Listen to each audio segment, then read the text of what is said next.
Hello everyone, आप सभी students का स्वागत है एक बहुत ही ब्यूटीफुल सेशन में, जिसमें आप सभी के बहुत सारे डाउट्स को डिमोलिश करने के लिए आपकी रूपम मैम यहाँ पर जुड़ चुकी हैं।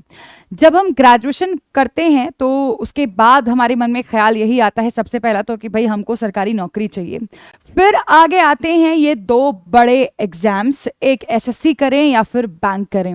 अब बच्चा इसमें कंफ्यूज हो जाता है और कुछ लोग तो कंफ्यूज कर भी देते हैं कि अरे सेम ही तो है, बैंक और एसएससी एक ही तो बात है, लो एग्जाम ही अलग अलग है, बस बाकी सब सेम है। तो आज आप सभी के इन डाउट्स पर क्लैरिटी करने के लिए, इस पर्दे को फाश करने के लिए मैम आप लोगों के साथ यहाँ पर जुड़ चुकी हैं। सारी चीजें बताई जाएंगी, एसएससी, सीजीएल, सीएचएसएल, एमटीएस का क्या सिलेबस रहता है और बैंक एग्जाम्स में आपका SBI clerk, SBI PO, IBPS clerk PO, RRB clerk PO, RB assistant, इनका क्या सिलेबस रहता है, कौन से एग्जाम के लिए आपको कौन कौन से टॉपिक्स, कौन कौन से सब्जेक्ट्स पढ़ने होंगे, इन सारी बातों पर आज के सेशन में हम बहुत अच्छे से डिस्कशन करने वाले हैं। तो सबसे पहले तो अगर आपको लगता है ये वीडियो किसी आपके फ्रेंड तक पहुंच जाना चाहिए तो उनके साथ शेयर कर दो। आ जाओ जी, शुरू करते हैं। सबसे पहले एसएससी के साथ अपनी कथा को शुरू करेंगे। एग्जाम में सिलेबस क्या रहता है वो तो मैं बताऊंगी ही, लेकिन साथ साथ में आप सभी स्टूडेंट्स के साथ आपका एग्जाम पैटर्न क्या रहेगा इस पर भी डिस्कशन जो है वो किया जाएगा। शुरू करते हैं यहाँ से, एसएससी से ही शुरू करेंगे। मैंने रेफरेंस के लिए आपका एसएससी सीजीएल का एग्जाम लिया है, एसएससी सीजीएल, सीएचएसएल और आपका एमटीएस, इन तीनों का ही जो सिलेबस रहता है वो सेम रहता है। ठीक है, डिफरेंसेस बहुत ज़्यादा नहीं होते हैं, सेम रहता है सिलेबस। लेकिन एक चीज़ पर आप लोगों को यहाँ पर ध्यान देना होगा कि आप अगर तैयारी कर रहे हैं, है ना, अगर आपने एसएससी का एग्जाम देने का सोचा है तो फॉर श्योर आपने ये तो नहीं सोचा होगा कि मुझे बस एमटीएस का ही पेपर देना है भैया, ठीक है, एमटीएस की नौकरी मिल जाए मैं खुश हूँ। हर एक आदमी जब कोई सपना देखता है तो वो बड़ा सपना देखता है ना। तो आई एम क्वाइट श्योर कि अगर आप एसएससी के एग्जाम को ऑप्ट कर रहे हैं तो आपका भी जो गोल है वो एसएससी सीजीएल ही है। इस सीजीएल की प्रिपरेशन में अगर आपका सीएचएसएल निकल जाता है, एसएससी सीपीओ निकल जाता है या एमटीएस निकल जाता है, ठीक है, तो वो आपके लिए एक बोनस रहेगा। और अगर आप ऐसा नहीं सोच रहे हैं तो मेरी रिक्वेस्ट है आपसे, आप ऐसा ही सोचिएगा, क्योंकि ट्रस्ट मी पेपर निकल जाते हैं।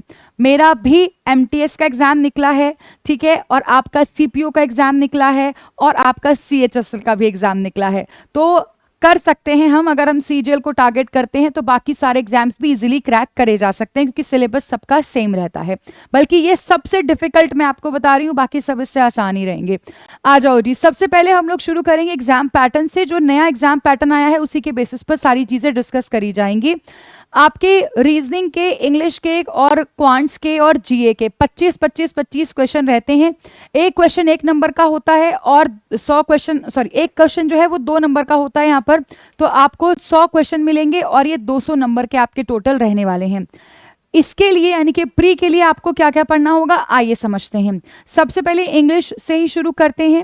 जब मैं इंग्लिश की बात करूंगी, चाहे बैंक के लिए चाहे आपके एसएससी के लिए, आप याद रखना कि इंग्लिश मतलब वोकैबुलरी भी आ गई, ग्रामर भी आ गया और रीडिंग कॉम्प्रिहेंशन भी आ गया। तीनों ही सेक्शंस इंपॉर्टेंट होते हैं बच्चों हमारे लिए यहाँ पर, ठीक है। अच्छा, रीडिंग कॉम्प्रिहेंशन के अच्छे खासे क्वेश्चंस आते हैं, यानी कि आप अगर मैं कम से कम भी कहूं तो आपको 5 से 7 क्वेश्चंस यहां से मिलेंगे ही, ठीक है।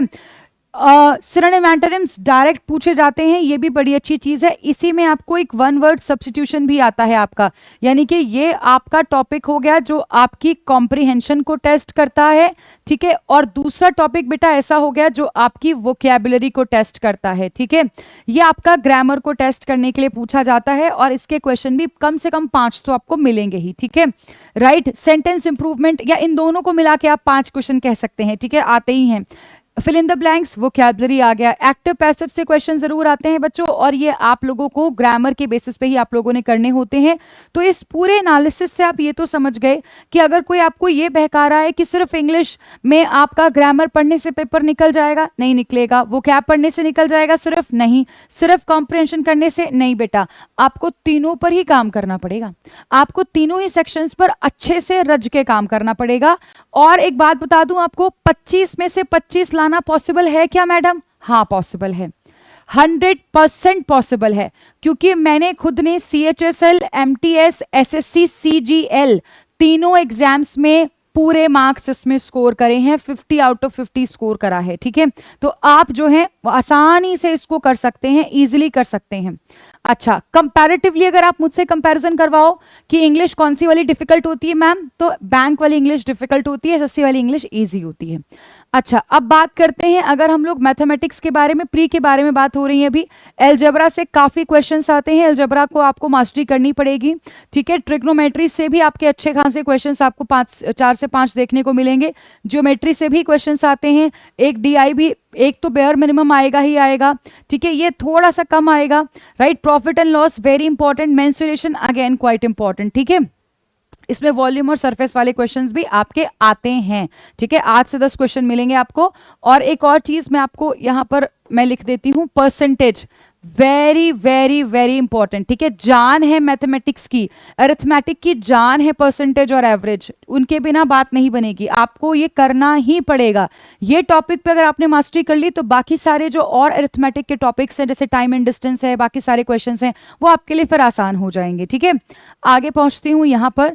और अगर मैं आप लोगों से बात करती हूँ GA के बारे में, तो आपको हिस्ट्री भी पढ़नी पड़ेगी, civics, economics, geography, science, polity, सब पढ़ना पड़ेगा आपको। सबसे क्वेश्चंस आते हैं, ज्यादा क्वेश्चंस कहां से आते हैं, ज्योग्राफी से भी आ जाते हैं। ठीक है, हिस्ट्री से भी आ जाते हैं, इकोनॉमिक्स, साइंस से भी आ जाते हैं। और आजकल जो है वो नया ट्रेंड देखने को मिला है, आपको करंट अफेयर्स के क्वेश्चंस भी अच्छे खासे देखने को मिल रहे हैं। ठीक है, पहले की अगर आप मुझसे बात पूछो तो पहले हिस्ट्री, ज्योग्राफी से ज्यादा आते थे, करंट अफेयर से 1-2 क्वेश्चन आता था, मतलब ये कम आते थे कंपैरेटिवली, 5 से 6 क्वेश्चन। अब ये नंबर बढ़ गया है, ज्यादा हो गया है। आगे पहुंचते हुए रीजनिंग में आपको सारे टॉपिक्स पढ़ने पड़ेंगे, ये कुछ टॉपिक्स बता रही हूँ, बहुत इंपॉर्टेंट है, जैसे कि ब्लड रिलेशन है, ठीक है, एनालॉजी है, ठीक है, राइट, और आपका डायरेक्शन एंड डिस्टेंस है, कोडिंग डिकोडिंग है, ठीक है, सिलोगिज्म है। ये वो टॉपिक्स हैं जो बहुत ज़्यादा रेलिवेंट है आपके एग्जाम के लिए। और रीजनिंग बहुत आसान है, बहुत ही आसान है, बच्चों जैसी है, फूक से उड़ा दोगे तुम लोग। ठीक है, और 50 में से 50 इसमें भी आ जाएंगे, इंग्लिश में आ जाएंगे, इसमें आ जाएंगे, पक्का आ जाएंगे। आगे अब चलते हैं, ये हो गया हमारा प्री। अब थोड़ा सा मेंस के बारे में डिस्कशन करते हैं। जब से हमारा जो एग्जाम पैटर्न है, जब से वो बदल गया है, ठीक है, जब से एग्जाम पैटर्न बच्चों बदल गया है, तो पहले तो सिर्फ मैथ्स और इंग्लिश का ही मेंस का पेपर हुआ करता था। अब क्या है कि इसमें 3 सेक्शन हो गए हैं। फर्स्ट सेक्शन में आपको मैथ्स और रीजनिंग करना होगा, मैथ्स के 30 क्वेश्चन होंगे, रीजनिंग के भी 30 क्वेश्चन होंगे। ठीक है, और इनका एक क्वेश्चन जो है वो 3 नंबर का होगा, यानी कि 30 क्वेश्चन 90 नंबर के होंगे। और फिर जब टोटल कैलकुलेशन करा जाएगा तो इसका 23% लिया जाएगा, इसका भी 23%। और इस पूरे सेक्शन A को करने के लिए, सेक्शन 1 को करने के लिए आपको 1 घंटे का समय दिया जाएगा। थोड़ा ज्यादा डिफिकल्ट हो गया है अब वैसे, लेकिन अगर आपकी तैयारी दुरुस्त है तो बात बन जाएगी। फिर आपका आता है सेक्शन 2। ठीक है, सेक्शन 2 में क्या होता है, अगेन इसके 2 मॉड्यूल हैं। एक इंग्लिश होता है जिसमें 45 क्वेश्चन होते हैं, 45 क्वेश्चन आपके 135 मार्क्स के होते हैं, एक क्वेश्चन 3 नंबर का। फिर GA 25 क्वेश्चन, 25 भी अगेन 3 नंबर के हो गए, 75 नंबर का ये हो गया आपका। इंग्लिश का वेटेज आप अगर देख पा रहे हैं, अच्छे से क्लियरली समझ पा रहे हैं, तो इंग्लिश का जो वेटेज है वो सबसे ज्यादा है। मैं क्या देखती हूँ मैडम, मैं तो हिंदी मीडियम का बच्चा हूँ, मुझसे तो नहीं पढ़ा जाता है ना, मेरे से तो नहीं कवर हो पाता है मैम, मैं कैसे करूंगा इस चीज को। तो आपको मैं ये चीज बता दूं क्लियरली, मैं इस चीज को समझा दूं कि अगर आप थोड़े ज्यादा एफर्ट करके इंग्लिश पे कमांड कर लोगे, ठीक है, तो आप बड़ी संख्या को पीछे छोड़ दोगे। कम से कम मैं कहूँ, ज्यादा से ज्यादा, कम से कम भी अगर मैं बताऊं तो आपको ना 15 लाख बच्चा कम से कम फॉर्म फिल करता है SSC के, कम से कम बता रही हूं मैं अभी यहाँ पर, कम से कम 15 लाख बच्चा फॉर्म फिल करता होता है, राइट। उस 15 लाख में से आप 50% छोड़ो, 8 लाख बच्चों को आप इसलिए पीछे छोड़ दोगे क्योंकि उनको इंग्लिश नहीं आती। तो अगर आपको इंग्लिश आ रही है तो ये आपके लिए प्रिविलेज है, आप एक बड़ी संख्या को पीछे छोड़कर आगे निकल जाओगे। ठीक है, और इंग्लिश नहीं आती है तो सीखना भी आसान है, सीख सकते हो। ठीक है, बस थोड़ी सी डेडिकेशन चाहिए आप लोगों को, और आपको साफ साफ दिख रहा है कि इंग्लिश का वेटेज यहाँ पर ज्यादा है। ठीक है, फिर GA का 19% काउंट होगा। फिर आता है सेक्शन 3 जिसमें कंप्यूटर के 20 क्वेश्चन होते हैं, ठीक है, जो कि 60 नंबर के होते हैं, राइट। और फिर आता है आपका डेटा एंट्री स्पीड टेस्ट, ठीक है, कि आप कितना अच्छे से परफॉर्म कर पा रहे हैं, कितना बढ़िया आपकी टाइपिंग स्किल्स हैं। ठीक है, इसको करने के लिए भी 15 मिनट और इसको करने के लिए 15 मिनट, यानी कि टोटल अगर देखा जाए तो आपका 2.5 घंटे का पेपर हो गया बच्चों मेंस का। अब थोड़ा सा आगे चल के इसके सिलेबस को अच्छे से समझते हैं। और आप ना ये मत डिफरेंशिएट करना कि प्री अलग पढ़ेंगे मेंस अलग पढ़ेंगे, जो भी मैं आपको मेंस का सिलेबस पढ़ा रही हूँ ना, इसी को तैयारी करनी है आपको, इसी को आपको डिटेल में तैयार करना है, यहीं से आपका प्री हो जाएगा। प्री का सिलेबस मेंस का सिलेबस अलग नहीं होता, ठीक है, बस वहां छोटी फॉर्म में लिखा था जो मैं अभी बता रही थी, यहां पर मैं इसको इलैबोरेट करूंगी, तो ध्यान से सुनना। Number system very very very important, सारे क्यूब रूट्स, ठीक है, सारे स्क्वायर रूट्स आपकी टिप्स पर होने चाहिए, बहुत इंपॉर्टेंट होता है ये, कैलकुलेशन के बेसिस पर हमसे क्वेश्चंस पूछे जाते हैं, ठीक है, ये काफी इंपॉर्टेंट है, ये आपके मैथ्स का बेस है। धीरे धीरे आप जब नंबरों से खेलना सीख जाओगे तब आप फंडामेंटल अरिथमेटिक के क्वेश्चंस को अच्छे से कर पाओगे। परसेंटेज जितना इसको मैं स्टार मार्क करूं उतना कम होता है, परसेंटेज आ गया अच्छे से तो रेशियो एंड प्रोपोर्शन इसी के बेसिस पर होता है, very very very important topic. Square roots के क्वेश्चन आते हैं, average again very very very important topic. फिर इन्हीं दोनों टॉपिक्स के बेसिस पर आप सारे क्वेश्चंस कर सकते हैं अरिथमेटिक के। अरिथमेटिक का जो वेटेज है वो भी ज्यादा होता है, आपको यहाँ पे अच्छे खासे क्वेश्चन देखने को मिलेंगे। अच्छे खासे से मेरा मतलब है कि आपको 8 से 10 क्वेश्चन यहाँ से देखने को मिल जाते हैं डायरेक्टली और इनडायरेक्टली, ठीक है, कई बार डीआई में भी ऐसे ही इसी के बेसिस पे क्वेश्चंस पूछ लिए जाते हैं। टॉकिंग अबाउट एलजेब्रा, ये भी बहुत इंपॉर्टेंट है, एलजेब्रा के भी अच्छे खासे क्वेश्चन देखने को मिलेंगे। सबसे ज्यादा जो आप लोगों से क्वेश्चन पूछे जाते हैं वो होते हैं आपके बेसिक एलजेब्रा से, ठीक है, ए प्लस बी का होल स्क्वायर टाइप वाले जो हमारे सारे एल्गोरिदम्स होते हैं उनके बेसिस पर हमसे ज्यादा क्वेश्चंस पूछे जाते हैं, ठीक है। ये और अभी खत्म नहीं हुआ है मैथ्स का सिलेबस, डिटेल्ड है पूरा, मैंने बोला था ना डिटेल में समझाऊंगी, एक एक चीज को अच्छे से बताऊंगी, ताकि अगर आप तैयारी कर रहे हैं तो आप अच्छे से सुनकर समझ लें और बस फिर तैयारी करने लग जाएं, आपके डाउट्स को सारे सॉल्व करने आई हूं मैं यहाँ पर, ठीक है, वरना सिलेबस तो कहीं पर भी मिल जाएगा आपको। मैं क्यों समझा रही हूँ, क्योंकि मैं आपको एक एक चीज को इलैबोरेट करना चाह रही हूँ आप लोग के सामने कि ये पढ़ो और ये मत पढ़ो, ठीक है। अच्छा जी, जियोमेट्री की बात करें, वेरी इंपॉर्टेंट, सर्कल से क्वेश्चन आता है, ट्राइंगल से भी क्वेश्चन आता है, ठीक है, वेरी इंपॉर्टेंट। ये सारे मेंसुरेशन के तो सारे टॉपिक्स, मतलब कोई टॉपिक ऐसा है नहीं जिसमें आपको जो पढ़ना नहीं है, और इसको पढ़ने में टाइम भी अच्छा लगता है, तो इससे तैयारी में अगर आप करना चाह रहे हैं तो शुरू कर दो, और अगर कर दी है तैयारी तो फिर इन सारे टॉपिक्स को भी धीरे धीरे कवर जल्दी से कर लो, ठीक है, क्योंकि ये सारे ही टॉपिक्स रिलेवेंट है, सब इंपॉर्टेंट है। Triangle, quads, regular polygons, circle, prism से भी क्वेश्चन आते होते हैं, कोन से, सिलेंडर से, स्फीयर से, इनसे ज्यादा क्वेश्चन, ज्यादा बहुत टाइप वैरायटी इनकी नहीं है, पर हाँ ये पढ़ना आपके लिए इंपॉर्टेंट है, आते हैं क्योंकि क्वेश्चन यहाँ से हमारे। ट्रिग्नोमेट्री, ये वो पार्ट है जो मैक्सिमम बच्चों को पसंद नहीं आता, पर अगर आप इसके बेसिक्स को अच्छे से कर लेंगे ना तो फिर आपके लिए आसान हो जाएगा। ट्रिग्नोमेट्री सारी ही इंपॉर्टेंट है और इसमें क्वेश्चंस भी आपसे अच्छे पूछे जाएंगे।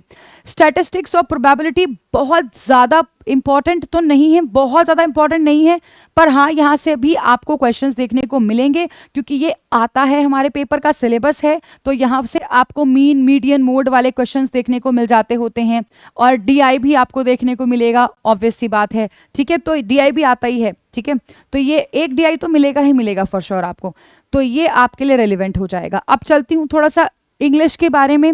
सारे पार्ट्स ऑफ स्पीच पढ़ना है, टेंस पढ़ना है, एक्टिव पैसिव पढ़ना है, डायरेक्ट इनडायरेक्ट पढ़ना है, बहुत इंपॉर्टेंट है, ये बहुत ज्यादा आएगा आपके पेपर में, बहुत ज्यादा जरूरी होता है।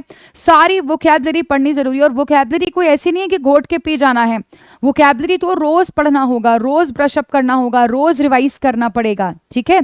तो अगर आप जो है रीडिंग कर नहीं रहे हैं अभी तक, तो आप लोग रीडिंग करनी शुरू कर दो, ठीक है, अगर नहीं कर रहे हो रीडिंग तो रीडिंग करनी शुरू कर दो, राइट। और वोकैबुलरी को अगर रोज नहीं पढ़ रहे हो, रोज याद नहीं कर रहे हो वोकैबुलरी, तो ये भी करना शुरू कर दो, क्योंकि इसके बिना बात नहीं बनने वाली है, किसी सूरत में नहीं बनेगी बात, ठीक है। सारे टॉपिक्स देख लो, चाहे तो आप किसी भी तरीके से देखो इसको, सब के सब आपके वो टॉपिक्स हैं जो आपकी ग्रामर के लिए जरूरी हैं, ये ग्रामर वाले आ गए, ठीक है, ये वोकैबुलरी वाले आ गए, ये आपके आ गए कॉम्प्रिहेंशन वाले, तो तीनों सेक्शंस पर काम करो, जितना ज्यादा हो सके प्रीवियस ईयर पेपर लगाओ। प्रीवियस ईयर पेपर लगाने से आपको एग्जैक्टली समझ में आ जाएगा कि आपको क्या करना है और क्या नहीं करना है। ये बच्चों आ गया आपका कंप्यूटर का सिलेबस। पहले कंप्यूटर के क्वेश्चन ज्यादा नहीं आते थे, अब क्योंकि आएंगे ही 20 क्वेश्चन, तो इसलिए आपको ये सारी चीजें पढ़नी ही पड़ेंगी, सारा सब कुछ डिटेल में अच्छे से याद करना पड़ेगा, सारे टॉपिक्स को समझ के क्विजेस करने पड़ेंगे इनके बेसिस पर पढ़ना जरूरी है, पहले पढ़ लो अच्छे से। अच्छा, टॉकिंग अबाउट रीजनिंग, अब इसका भी वेटेज हो गया है, तो जाहिर सी बात है आपको सारे टॉपिक्स पढ़ने पड़ेंगे। ठीक है, फिगर क्लासिफिकेशन और आपका वेन डायग्राम वेरी इंपॉर्टेंट। ठीक है, analogy very very important, right. ये सारे ही टॉपिक्स इंपॉर्टेंट है, सब अच्छे से पढ़ लेना। और रीजनिंग में ना स्कोर करना आसान होता है।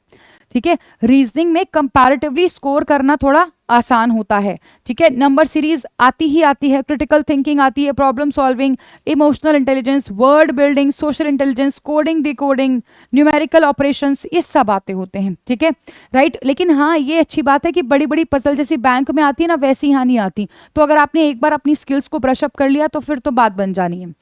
अच्छा, टॉकिंग अबाउट जीए, सारा हिस्ट्री, ज्योग्राफी, पॉलिटी सब पढ़ना है, इकोनॉमिक्स वगैरह, प्लस जो करंट में चीजें चल रही हैं, ठीक है, उन चीजों पर भी ध्यान देना ही देना है, जैसे कौन सी स्कीम्स चल रही हैं।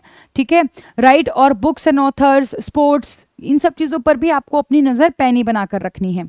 आगे पहुंचते हुए अब थोड़ा सा, ये तो था एसएससी के बारे में सारी चीजें। अब एसएससी और बैंक की तैयारी साथ में करी जा सकती है क्या, बड़ा सवाल है ना ये। अब इसका जवाब आपको यहां मिल जाएगा आगे। ठीक है, सबसे पहले मैं यहां पर भी आप लोगों को थोड़ा सा एग्जाम पैटर्न बताना चाहूंगी। यहां थोड़े से डिफर होते हैं एग्जाम पैटर्न, एसएससी में तो सेम ही होते हैं। आईबीपीएस क्लर्क और पीओ के प्री की बात करें तो सबका सेम है, यही 30 क्वेश्चन इंग्लिश के रहेंगे, मैथ्स के 20 क्वेश्चन, 35 क्वेश्चन और रीजनिंग के भी 35 क्वेश्चन। एक क्वेश्चन 1 नंबर का होता है। एसएससी में सेक्शनल टाइमिंग नहीं होता, बैंक में सेक्शनल टाइमिंग होता है। सबका एग्जाम पैटर्न अलग होता है, मेंस में तो खासकर। पीओ में अगर देखा जाए तो आपको एक डिस्क्रिप्टिव भी करना होगा, जिसमें आपको टाइप करके एक एसे और लेटर लिखना होगा। ठीक है, अभी फिलहाल ये रहा आपका आईबीपीएस पीओ का एग्जाम पैटर्न। अगर मैं क्लर्क की बात करूं तो ये चेंज है। ठीक है, तो यहां पर आपको एग्जाम टू एग्जाम देखना पड़ेगा कि आपके कौन कौन से कैसे कैसे एग्जाम्स, कैसे कैसे क्वेश्चन यहां पर आते हैं। ठीक है, तो नंबर ऑफ क्वेश्चंस अलग अलग। प्री जो है सबका सेम है, लगभग सभी एग्जाम्स का प्री सेम है। IBPS clerk, PO, SBI clerk का यही है। पीओ का इसी बार चेंज हुआ है, इस बार पीओ में आगे मैंने बताऊंगी आपको, इंग्लिश के 40 क्वेश्चन हो गए हैं और इन दोनों के 30 हो गए हैं। ठीक है, बाकी पहले सबका सेम था, प्री सबका यही होता है, मेंस सबका अलग अलग होता है। यहाँ पर देखो आरबीआई असिस्टेंट का रहेगा ये। ठीक है, ये रहेगा आपका एसबीआई क्लर्क का। ठीक है, सेम रहेगा बिल्कुल। ये आपका एसबीआई पीओ का प्री का पेपर है, ये एसबीआई क्लर्क का मेंस का है। ठीक है, ये आपका एसबीआई पीओ का प्री है। जैसे मैंने बताया, इस बार थोड़े से चेंजेस हमें देखने को मिले हैं। ठीक है, ये आपका एसबीआई पीओ मेंस का एग्जाम रहेगा। आईबीपीएस पीओ के मेंस में और एसबीआई पीओ के मेंस में आपको डिस्क्रिप्टिव भी लिखना होता है, यानी कि आपको लेटर, ऐसे इस तरीके से टाइप करने के लिए दिया जाता है, आपको वो भी करना पड़ेगा। टॉकिंग अबाउट आरआरबी, जो साल 2025 का पहला नोटिफिकेशन होगा वो आरआरबी का ही होगा। ठीक है, आरआरबी के लिए अच्छी बात ये होती है कि इसमें इंग्लिश नहीं आती। आपके क्लर्क और पीओ दोनों के जो क्वेश्चंस रहेंगे प्री में, वो सिर्फ रीजनिंग के और क्वांट्स के रहेंगे। 40-40 क्वेश्चन रहेंगे और इसको करने के लिए आपको टोटल 45 मिनट का समय दिया जाता है। ठीक है, और अगर मेंस की बात करूं तो दोनों का exam pattern clerk, RRB clerk और पीओ का सेम है, सेक्शनल टाइमिंग भी होती है यहां पर। अब चलती हूं और बात करती हूं आप लोगों से सिलेबस के बारे में। बेटा, बैंक के एग्जाम्स में रीजनिंग में लंबी लंबी पजल्स आती हैं, एसएससी में नहीं आती।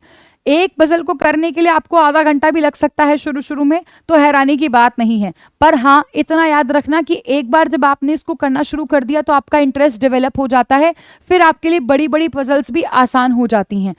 आपका एसएससी में ऐसा नहीं होता। एसएससी में सीधे सीधे क्वेश्चन आते हैं, क्वेश्चन आंसर होते चले जाते हैं। यहां पर आपको पूरा दिमाग लगाना पड़ता है।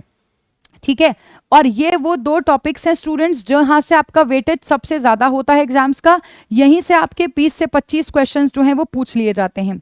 ये आपका प्री का सिलेबस है, ये आपका मेंस का सिलेबस है, लगभग सब सेम है, सिर्फ इन 3 टॉपिक्स को छोड़कर। ये 3 टॉपिक्स भी इंक्लूड हो जाते हैं बच्चों आपके मेंस में।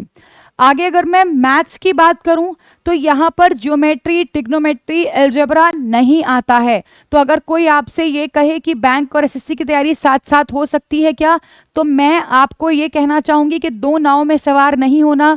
यहाँ कहाँ आपको लिखा हुआ दिखाई दे रहा है अलजेब्रा, ट्रिग्नोमेट्री, जियोमेट्री, मेंसुरेशन, कहाँ लिखा है यहाँ? कहीं नहीं लिखा, समझ रहे हो? तो ये थोड़ा हमें समझना पड़ेगा। इसमें अरिथमेटिक आता है क्या? हाँ आता है। क्या हमारी कैलकुलेशन स्किल्स का टेस्ट होता है यहाँ? हाँ होता है।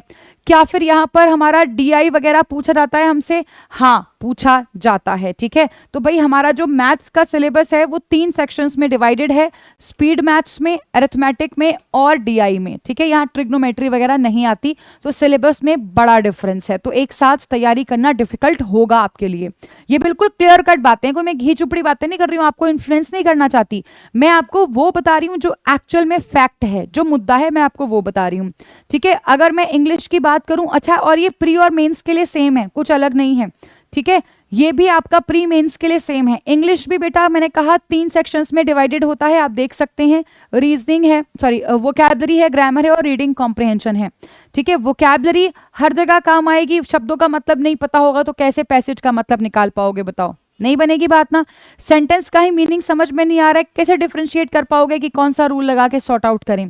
तो ग्रामर भी पढ़ना बहुत बहुत इंपॉर्टेंट है। ठीक है, ये भी पढ़ना इंपॉर्टेंट है और ये भी इंपॉर्टेंट है। हाँ, ये बात जरूर है कि इन्फेरेंस के बेसिस पे और आपकी कॉम्प्रिहेंशन के बेसिस पे क्वेश्चन ज्यादा पूछे जाते हैं, वो बात सही है, मैं मान रही हूं, पर तभी आप उनको कर पाओगे जब आप तीनों सेक्शंस में एप्ट होंगे, तीनों सेक्शंस में एप्ट होंगे। Talking about total number of questions, तो आपके जैसे मैंने बताया ग्रामर में वोकैबुलरी, ग्रामर वोकैबुलरी और कॉम्प्रिहेंशन तीनों के बेसिस पर आप लोगों से क्वेश्चंस पूछे जाते हैं। तो ये बच्चों आप लोगों के जो है वो क्वेश्चंस बनते हैं तीनों ही सेक्शंस को ध्यान में रखते हुए। टॉकिंग अबाउट GA, बैंकिंग में बैंकिंग अवेयरनेस ही आता है, बहुत बड़ा डिफरेंस है, और GA जो है वो केवल मेंस में ही आता है, प्री में आता ही नहीं है। ठीक है, SSC में प्री में भी आता है। अच्छा, और करंट अफेयर्स का यहाँ पर मैक्सिमम रोल है, 80% क्वेश्चन करंट अफेयर्स के ही आते हैं। ठीक है, बाकी नहीं आते होते। अच्छा, बस इतनी ही कहानी थी। कंप्यूटर्स के क्वेश्चन जो हैं वो बहुत ज्यादा बड़े नहीं होते हैं, 1-2 क्वेश्चन आता है, जनरल होता है, आप वैसे भी आंसर कर दोगे। Now this is the syllabus of bank and SSC। I hope आप लोगों को आपका जो आंसर था वो मिल गया होगा, कट्ठे पढ़ना है कि नहीं पढ़ना है। ठीक है, राइट, वो आप लोगों के सामने हैं चीजें। प्लस अगर आपको इंग्लिश को लेकर थोड़ी आप चिंता में हैं कि मैम इतना सारा सिलेबस है, कैसे पढ़ेंगे, और SSC का तो उससे भी ज्यादा है, तो लेट मी टेल यू, अगर आपकी कॉम्प्रिहेंशन और वोकैबुलरी अच्छी है तो ग्रामर ऑटोमेटिकली अच्छा हो जाता है। अब रोज रोज रोज रोज आप किसी चीज को पढ़ोगे तो सबकॉन्शियसली इसका मतलब अपने आप को ट्रेन कर रहे हो। अगर आप अच्छा सा कोई न्यूज़पेपर पढ़ रहे हो तो इसका मतलब सबकॉन्शियसली आप खुद को ट्रेन कर रहे हो। ठीक है, तो ये ट्रेन करने के लिए ही है आप लोगों के लिए। सुबह द हिंदू पढ़ा करो, अच्छा रहेगा आप लोगों के लिए। ठीक है, तो बेसिकली आप जो हैं वो बैंक और SSC की तैयारी अगर करना चाह रहे हैं और इंग्लिश को इम्प्रूव करना चाहते हैं तो मैं 2 सेशंस आपको सजेस्ट करूंगी। एक तो ये वाला वोकैबुलरी के लिए बेस्ट सेशन है, और ये है भी केवल 15 मिनट का ही। ठीक है, और टोटली फ्री ऑफ कॉस्ट है, बैंकिंग वाला यूट्यूब चैनल पर, वहां पर आप देख सकते हैं, कंप्लीटली फ्री ऑफ कॉस्ट। आइएगा, आपको मजा आएगा, हंसते हंसते आपका पेट दुख जाएगा और आपकी वोकैबुलरी भी याद हो जाएगी। प्लस वोकैबुलरी के साथ साथ अगर आपको अच्छे से, अगर आप मेंस लेवल की तैयारी कर रहे हो, पैराजम्बल्स करने हैं, सेंटेंस रीअरेंजमेंट में एक्सपर्टीज चाहिए, तो फिर आपको 8 बजे जुड़ना ही चाहिए। ये बड़ा इंपॉर्टेंट सेशन होगा। और बैंक वाले स्टूडेंट्स के लिए तो ये तीनों, ये 11 बजे भी होता है। यहाँ पर हम लोग स्कोर बूस्टर सीरीज एक तरीके से हमारी ये है, अपने स्कोर को इम्प्रूव करने में हम काम कर रहे हैं। ये तो रहा उन स्टूडेंट्स के लिए जो ऑलरेडी पढ़ चुके हैं। अब जो नहीं पढ़ चुके हैं, ठीक है, और जिनको तगड़े तरीके से पढ़ना है, उनके लिए बैंक और SSC का महापैक है। ठीक है, बैंक और SSC का महापैक जो है बच्चों वो एक ऐसा कॉम्बो है जहां पर आपको बैंक और SSC से जुड़े हुए सभी एग्जाम्स मिल जाते हैं, वो भी एक साथ मिल जाते हैं। क्वेश्चंस भी मिलेंगे, 24/7 डाउट फैसिलिटी मिलेगी, बहुत सारे क्वेश्चंस हैं, बहुत सारे बैचेस हैं। ठीक है, लाइव भी मिलेंगे, रिकॉर्डेड भी मिलेंगे, जहां पर आप अपने टीचर से सीधी बात कर सकते हैं। ठीक है, तो इससे बेटर और क्या ही चाहिए मतलब आप लोगों को। और इसकी 2 अलग अलग वैलिडिटीज हैं, एक 12 महीने की है और एक है बच्चों आपकी 24 महीने की। अगर आप इसमें एनरोल कर लेते हैं तो आपको सारा बेसिक से सारी चीजें हम लोग करवाएंगे।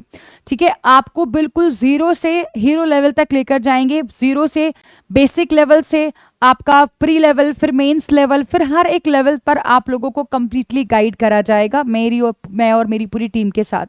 ठीक है, तो ये बड़ा इंपॉर्टेंट हो जाता है। और अगर आप केवल बैंक की तैयारी कर रहे हैं तो आप इधर भी आ सकते हैं, आपके बैंक एग्जाम्स के लिए आपका बैंक महापैक भी है जिसमें आपको सारी चीजें मिल जाएंगी। ये भी अलग अलग 2 वैलिडिटीज में है, पर इसमें एग्जाम्स जो है वो केवल बैंक के ही रहेंगे। ठीक है, तो अगर आप मेरे साथ जुड़ना चाहते हैं तो आप मेरे साथ इधर मेरे टेलीग्राम ग्रुप पर भी जुड़ सकते हैं। अभी भी अगर किसी के मन में किसी तरीके का कोई सवाल है सिलेबस से जुड़ा हुआ, तो वो आप इस वीडियो के कमेंट सेक्शन में पोस्ट कर सकते हैं। आपके क्वेश्चन का आंसर मैं खुद करूंगी। Thank you. अपना ध्यान रखें, पढ़ते रहें, मेहनत करते रहें और याद रखें कि भाई देखो, अब जब सोच ही लिया है तो फिर अब डरना क्या यार। अब जब दिमाग में ये फैसला कर ही लिया है तो फिर अब डरने से क्या हो जाएगा। ठीक है ना, सही बात है। चलो, तो अब जब हौसला भर ही लिया है उड़ान का, तो अब कद क्या नापना आसमान का, है ना। अब बस चलेंगे, अब करते रहेंगे और आगे बढ़ेंगे। सिलेक्शन लेना है तो लेकर ही रहेंगे। ठीक है भाई, ध्यान रखें अपना। सुबह 8 बजे क्लास होती है द हिंदू की, वहां पर जरूर जुड़िएगा। Thank you, bye bye.